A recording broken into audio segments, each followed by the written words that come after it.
We have to reduce the power of the president before the 2027 election. Yeah, Jega says, can you imagine? Atahiru Jega, what are you trying to say now? Are you not part of the problem in Nigeria? You guys are part of the problem. All the INEC chairmen, both past and present, are part of the problem we have in Nigeria.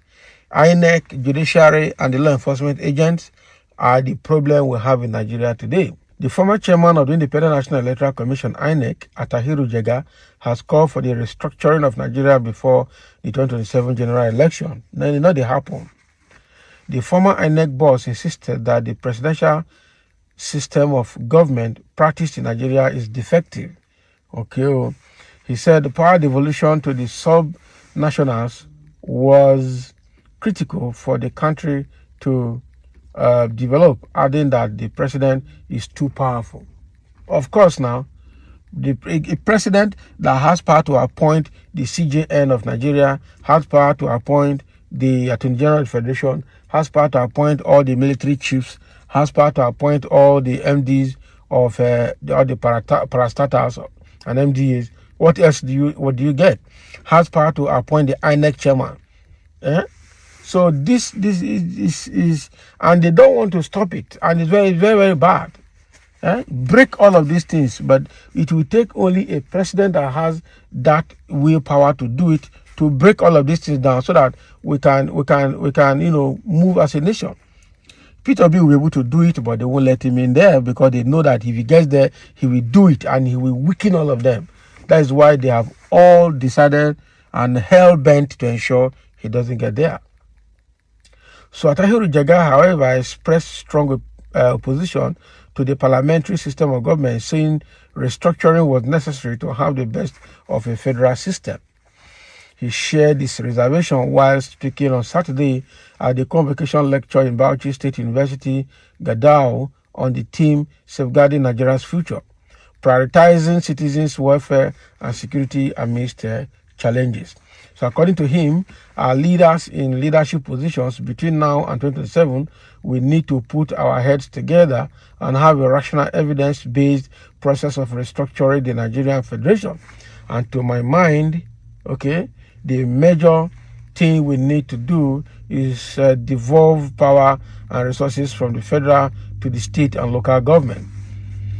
Even if all we do is go back to the way power was distributed in the 1963 Constitution, we should do that. But I think we should even go beyond that, because we need to reduce the power of the federal government.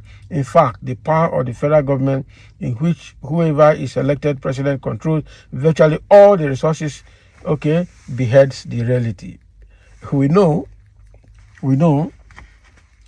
there is fear that if more resources go to the states and local government, given what we see in Nigeria now, many people are afraid that it cannot solve the problem.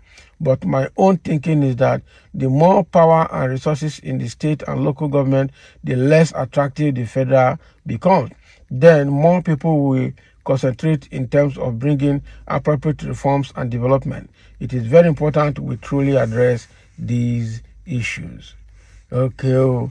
So devolution of the presidential power in Nigeria, no president will want to do it, because absolute power corrupts absolutely. And some of them are enjoying that absolute power, abrogating and allocating national resources to themselves and to whoever they want. That is a very bad part of the system. So people say presidential system of government is bad.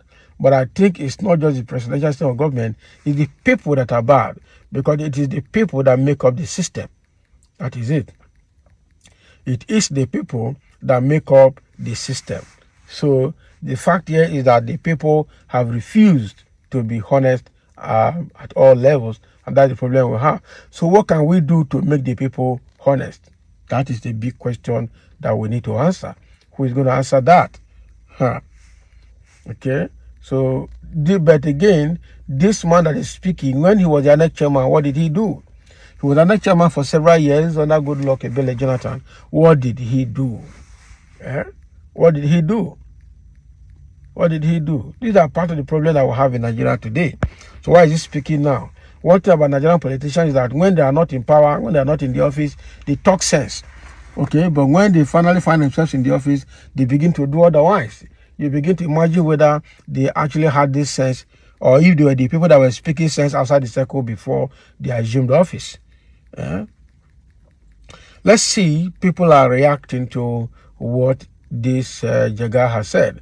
Some say, now play you day, bro. When your brother Buhari was in power, you did not preach this. Now Tinubu turn, you won't turn yourself to motivational speaker. That be small thing. And that's another part of it. When Hausa Fulani man was the president, why did he talk about devolution of the presidential powers? Why talking it now? But is it a good thing to do? Yes, it is a good thing to do. But then who will do it and why are we sentimental about it? That is the big question.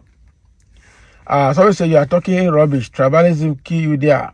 We all want an economic, robust, and prosperous Nigeria. Exactly. When Buhari was there, the North was mute.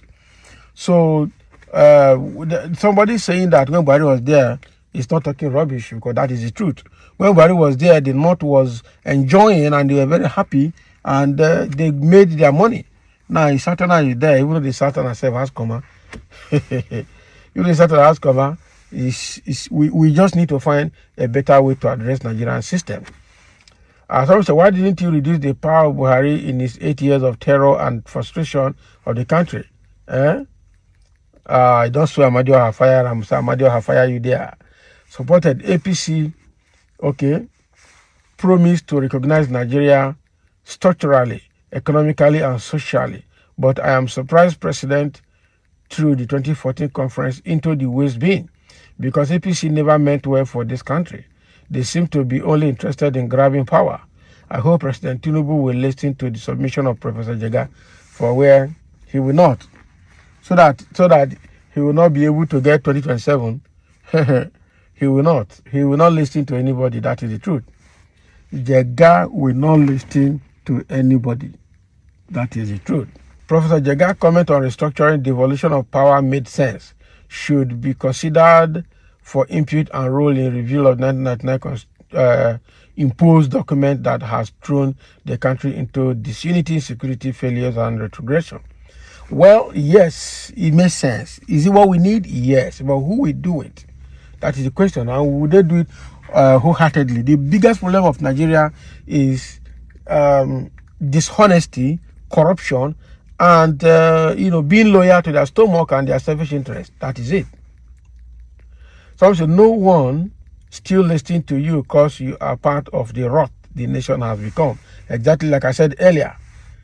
Okay, even if he suggests something good, now nobody will listen because he was there and he had opportunity of advising the government of that time to do this, but he didn't do that.